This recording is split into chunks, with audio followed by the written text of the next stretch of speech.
All right, let's talk about principle number 3 in our Stoicism and applying it to daily life, and that is the idea of voluntary discomfort. So this is the concrete Stoic technique that changed my life more than any other, and it's a physical manifestation of the last one that we looked at in terms of putting ourselves in difficult situations so that we're prepared for those in the future. Seneca says, when pleasures have corrupted both mind and body, nothing seems to be tolerable, not because the suffering is hard, but because the sufferer is soft.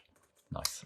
The idea being that if we've put ourselves through difficult situations, then we're prepared in future for misfortunes that might come across us. And this really helped me to welcome discomfort. You hear people like Joe Rogan and Jocko Willink, kind of modern day thinkers, say this kind of stuff all the time. Do stuff that's difficult. I've censored that for the language. Do stuff that's difficult. Do stuff that's difficult. A mantra.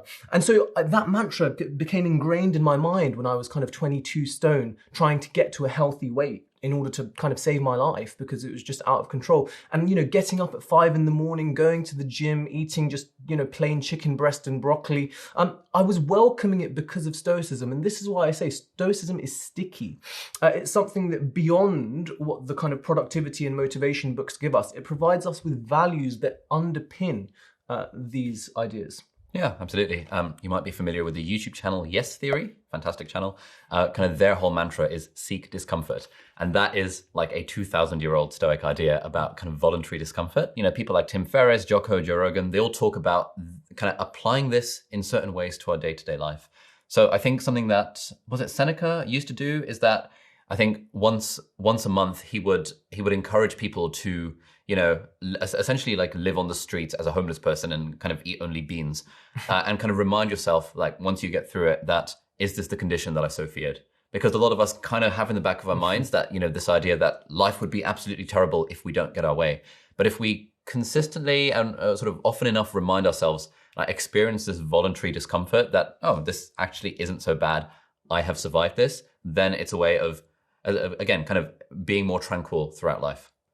And it's another example of the kind of exposure therapy that we were talking about last time. Once you've actually faced it, it doesn't seem quite so bad, and it prepares us for those future adversities. Absolutely. And I think this is kind of what the whole kind of people doing cold showers, that is like a whole thing in the productivity guru space.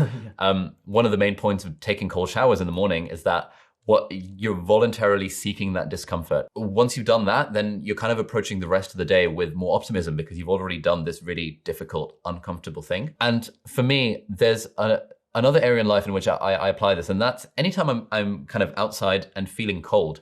For example, if I don't have my jacket, I'm wearing a t-shirt and shorts, and there's a bit of a breeze. The temptation is to kind of allow that to affect my tranquility, to kind of suffer internally because it's cold. But anytime I do that, I'm just kind of reminding myself, no, voluntary discomfort, I'm choosing to be cold.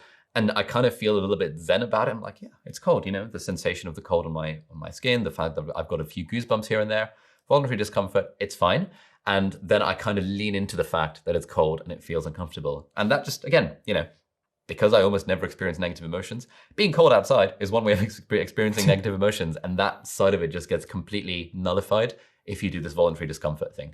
And to add on to that, this is applicable not just in terms of being cold, having cold showers, but to many, many spheres of life. For example, when I'm trying to push through for my last rep at the gym, there's that part of my brain that says, just stop, please just stop. But I remind myself, no, voluntary discomfort, and you go.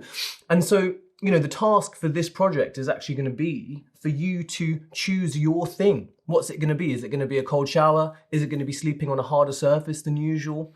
Is it going to be at the gym pushing out those last few reps that you usually would have just said, oh, let me go have a coffee instead? So that's the Stoic idea of voluntary discomfort, which we can apply to our lives in various different ways. Thank you for watching, and we'll see you in the next video.